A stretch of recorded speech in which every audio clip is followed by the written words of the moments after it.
The air carries the mingled scents of dust, cement, and the sweet sour aroma of fermentation from banana beer being brewed nearby.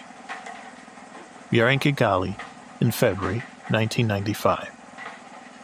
The hills that earned Rwanda its nickname, Land of 1,000 Hills, roll away into the distance, impossibly green despite the devastation that has touched nearly every structure on them. A woman named Claudine is rebuilding the walls of what was once her home. She works methodically, with the practiced movements of someone who has always built things with her hands. The bricks are salvaged from ruins scattered across Kigali, some from her own collapsed walls, others from buildings whose owners will never return to claim them. Some still bear the faint brown stains that the rain hasn't washed away. Her 10-year-old daughter, Marie, works beside her, small hands struggling with the weight of each brick but refusing to stop. Marie hasn't spoken more than a few words since April of last year. The psychologist at the aid station says this is normal, that many children have fallen silent. The words will come back when the world makes sense again, the psychologist explained. Claudine wonders if such a time will ever arrive. As they work, a man approaches from down the dirt path. His gait is hesitant, almost reluctant, yet purposeful. Claudine sees him from the corner of her eye but continues working until he's about 20 meters away. Then she freezes, the brick still in her hands. Marie presses against her mother's side, seeing the sudden tension. The man stops, keeping his distance. He is thin, like almost everyone these days, but his clothes are clean, his manner deferential. They regard each other in silence that seems to absorb all other sounds, the construction, the distant voices, even the birds.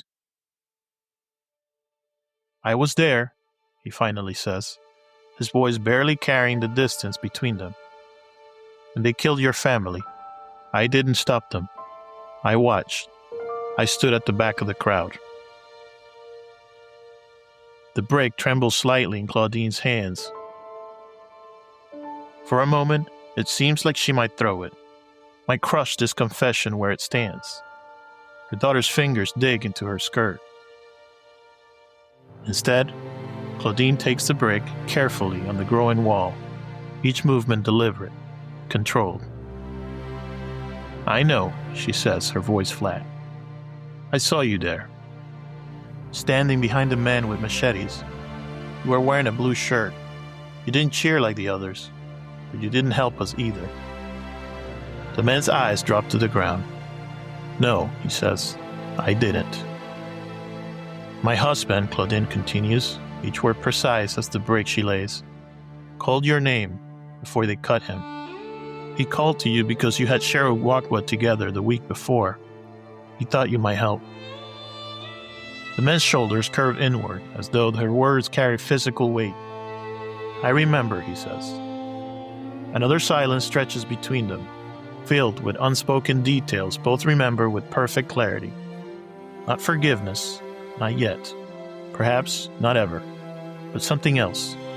The first fragile foundation of a terrible, necessary conversation in a country where such conversations are happening in thousands of locations, each one its own delicate negotiation between justice, survival, and the cold reality that the living must find some way to continue living alongside one another. "Tomorrow," the man says finally, "when you continue building, I will come to help." "He'll be back tomorrow," Claudine tells her daughter, not knowing if she wants it to be true. In Rwanda now, this is how we live. Those who destroyed must help rebuild. The next day, when the man returns, carrying his own trowel and small bag of cement, Claudine says nothing. But after a moment, she hands him a brick. He takes it, their fingers not touching, and begin to work on the far side of the unfinished wall. This is part 7 of our series on the Rwandan genocide, The Long Way Home.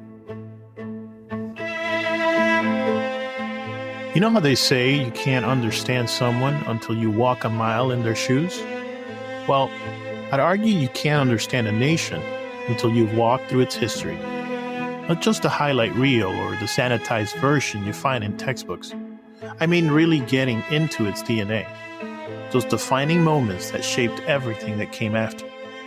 Those moments where paths were chosen, where decisions were made in palaces and backrooms and city streets that changed the course of millions of lives. I'm your host, Paul, and this is Double Helix, Blueprint of Nations, where we unravel the genetic code of countries through their most transformative moments.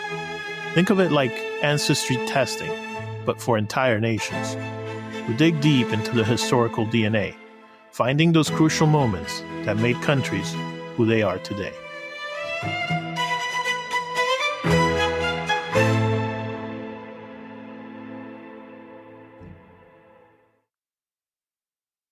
In our journey through Rwanda's DNA, we witnessed the construction of ethnic identity under colonialism, the machinery of division built through decades of political manipulation, the execution of genocide with terrifying efficiency, and the calculated indifference of a world that chose to look away. Today we enter a new phase, perhaps the most profound and challenging of it all. How do you rebuild a nation when your neighbors killed your family? How do you create justice when your judges lie in mass graves? How do you forge a shared future when the past is still bleeding? These aren't abstract questions. They're the daily reality faced by Rwandans in the aftermath of the 100 days that shattered everything. Let me take you to a moment. We're in a classroom that's been converted into a courtroom in the hills outside of Butare. Wooden benches face a table where 9 people, elected from the community for their integrity, sit in judgment. This is a gacaca court, an adaptation of traditional Rwandan justice for an unprecedented situation. Today, a man faces his neighbors and confesses to killing 17 people during the genocide. Among his judges is the sister of 2 of his victims. In any conventional understanding of justice, this scene shouldn't work. It should collapse under the weight of its own contradictions. Perpetrators judging perpetrators. Survivors seeking truth from their families' killers. A traumatized community trying to heal itself without destroying what remains. Yet somehow, imperfectly, painfully, it functions. In this classroom, Rwanda is attempting something extraordinary. Reinventing justice itself. This is the story of what happens after genocide. Not just the tribunals and the reconciliation programs, but the intimate daily negotiations between people who must somehow learn to live together again. It's the story of how Rwanda had to build not just new institutions, but a new understanding of what justice, truth, and coexistence could mean in the aftermath of the unimaginable. Our journey begins on July 1994, as the RPF takes control of the devastated country. The genocide has left Rwanda not just with mass graves, but with the challenges that would seem insurmountable. Over 95,000 children orphaned, infrastructure destroyed, government institutions collapsed, and a population deeply traumatized by what they had experienced, whether as survivors, perpetrators, or witnesses. Let me take you to another moment that captures this devastation. We're in a government office in Kigali, August 1994. Paul Kagame, the leader of the RPF, is now the de facto ruler of Rwanda. He's reviewing the situation with his advisors. The numbers are staggering. Approximately 800,000 dead. 2 million refugees fled to neighboring countries. Nearly every Tutsi family decimated. Thousands of women systematically raped, many now HIV positive. The treasury looted, courts destroyed, police forces implicated in genocide. One advisor, a legal expert who had spent the genocide years in exile, puts it bluntly. We're not rebuilding a nation. We're building one from scratch. Kagame looks at the map of Rwanda spread before him and replies, "No, not from scratch, from bodies, from trauma, from hatred. That is much harder than scratch." This was the challenge facing Rwanda. Not just physical reconstruction, but psychological, social, and moral rebuilding. How would they approach it? What choices would they make? And how would those choices shape the Rwanda that we see today? The story of post-genocide Rwanda is in many ways the story of an impossible dilemma. Justice demanded accountability. But with more than 100,000 people implicated in genocide, conventional courts would take more than a century to try all cases. Healing requires truth, but truth without consequences seems unconscionable. Rebuilding demanded unity, but how do you unite what has been so brutally torn apart? There is a planning meeting in late 1994 where these questions are being debated. Rwanda's new Minister of Justice, Faustin Nteziryayo, is explaining the scale of the challenge. Our conventional courts could process maybe 200 cases per year. At that rate, it would take 500 years to try everyone. By then, both victims and perpetrators would be long dead. That is injustice. It's postponement. The solution they began developing would merge traditional Rwandan dispute resolution practices with modern legal concepts. The Gacaca court system. But this wasn't merely a practical choice. It represented a profound philosophical shift in how justice could work after mass atrocity. In Kinyarwanda, Gacaca means grass, a reference to the setting where communities traditionally gathered to resolve conflicts. Now, this concept would be transformed into a national system of justice involving the entire population. Not justice imposed from above, but justice emerging from within broken communities themselves. But Gacaca was just one part of the complex machinery of post-genocide recovery. Let me take you to another moment that captures a different dimension of this process. We're in a women's cooperative in eastern Rwanda, 1996. 27 women, all genocide survivors, many widows, many rape victims, are creating a business together. They're weaving baskets in traditional Rwandan patterns, their fingers working with practiced precision. What's remarkable isn't just their economic activity, is that amongst these women are both Hutus and Tutsis. Some lost families to the genocide.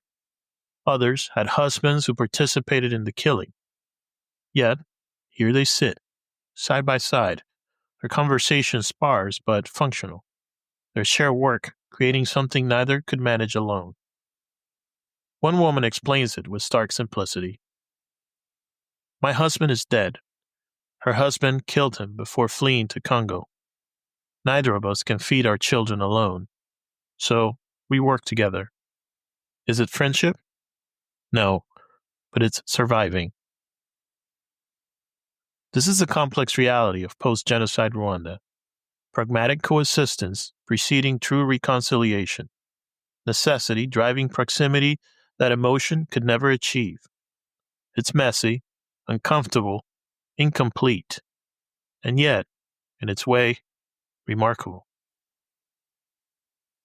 Remember Claudine rebuilding her home at the beginning of our episode? Let's return to her story, because it captures something essential about Rwanda's path forward. When the men who watched their family die returned to help rebuild their home, it wasn't a Hollywood moment of forgiveness and redemption. It was the beginning of a process, messy, painful, filled with silences and unspoken recriminations. For the first week, Claudine later testified in her local Gacaca court, "We didn't speak while we worked. By the second week, he began telling me details about how my family died. Terrible things I didn't want to hear, but needed to know. By the third week, I was asking questions, not because I had forgiven him, but because the truth, even when it's unbearable, is something solid to build upon. This, perhaps, is the essence of Rwanda's approach to post-genocide recovery. Truth before reconciliation. Acknowledgement before forgiveness. Justice not as punishment alone, but as the foundation for a future that, while forever marked by the past, is not eternally imprisoned by it.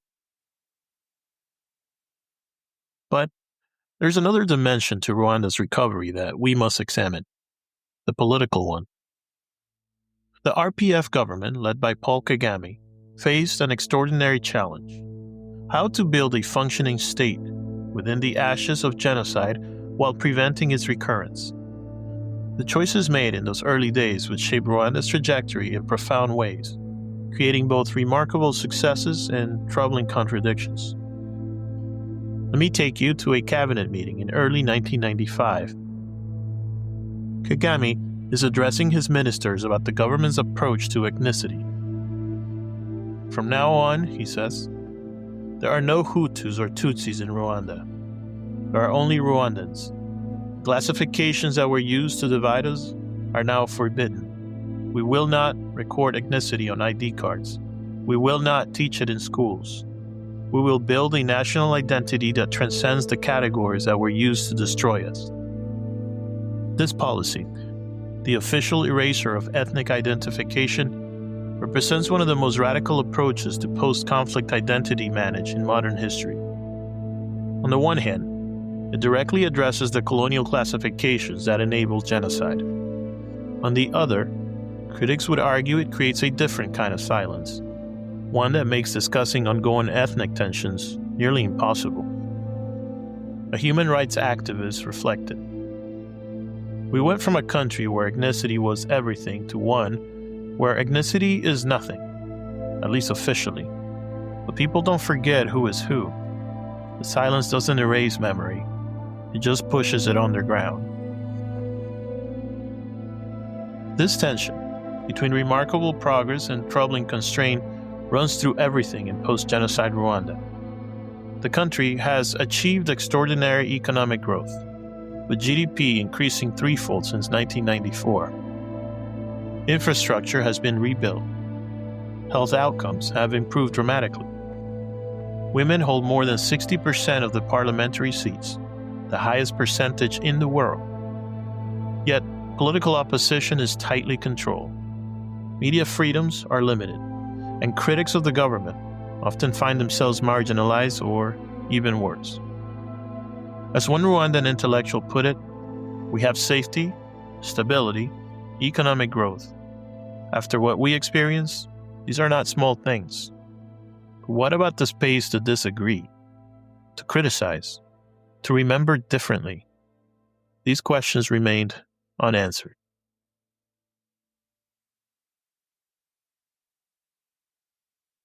Every April, Rwanda enters a period of national mourning called Kwibuka, to remember in Kinyarwanda.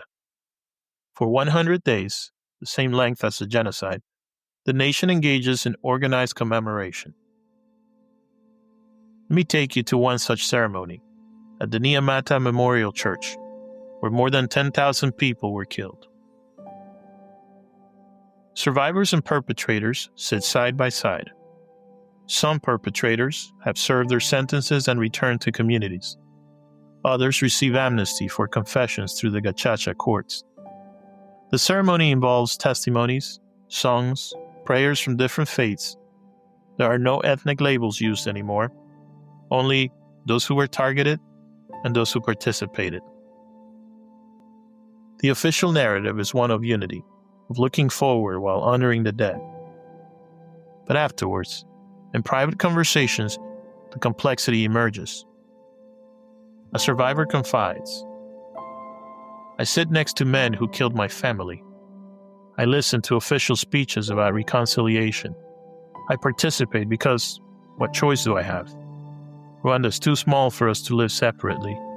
But inside I still carry all of it." This is the reality of Rwanda's long path home. A journey that involves both remarkable achievement and painful compromise, both genuine healing and strategic silence. A path that raises profound questions about what societies need after atrocity. Justice or stability, truth or unity, reconciliation or transformation. Let me take you to one more moment that captures both the promise and the limitations of Rwanda's approach. We're in a reconciliation village in Nyamata, 2002.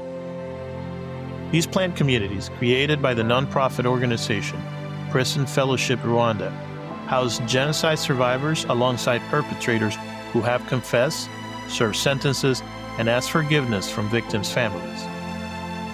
In the center of the village, a perpetrator named Emmanuel is building a house for Josephine, a woman whose husband he killed. It's raining, but Emmanuel continues working, meticulously laying bricks. Josephine brings him tea, their hands briefly touching as she passes the cup. A visitor asks how this is possible, this proximity, this cooperation. Josephine responds with words that stop the visitor cold. You ask if I have forgiven. Perhaps, perhaps not. But I have agreed to live. And here, to live means to live alongside those who killed our families. We share meals, we build each other's houses, we attend each other's family weddings and funerals. Is this reconciliation? I don't know. But it is the only way Rwanda can move forward. Emmanuel adds more softly. What I did cannot be undone. I cannot expect forgiveness, but I can build this house. I carry water when the well is far. I can ensure her children have someone to help with harvest. Justice asks for my confession and my prison years, but my conscience asks for a lifetime of repair. This exchange tells us something profound about Rwanda's unique path. It didn't wait for emotional reconciliation before beginning practical coexistence. It didn't demand that survivors feel forgiveness before creating structures that require cooperation. In doing so, it inverted what many would consider the natural order of healing. In Kinyarwanda, there's a concept called Ndi Umunyarwanda. I am Rwandan. It represents the government's vision of a unified national identity that transcends the ethnic divisions of the past. Is this a form of healing or a form of erasure? The answer, perhaps, is that it is both, a necessary myth and a genuine aspiration, a political strategy and a personal journey, a way of moving forward while still carrying the weight of history. Next time, on Double Helix, we'll explore how Rwanda's tragedy rippled outward, triggering further conflict in neighboring Congo and destabilizing the entire Great Lakes region. We'll examine how the international community, having failed to prevent genocide, struggled to manage its aftermath. We'll witness how the seeds planted in those early post-genocide years would grow into both remarkable recovery and troubling constraint. Join us next time for our final episode on the Rwandan genocide. Until then, thank you for listening. We'll see you soon.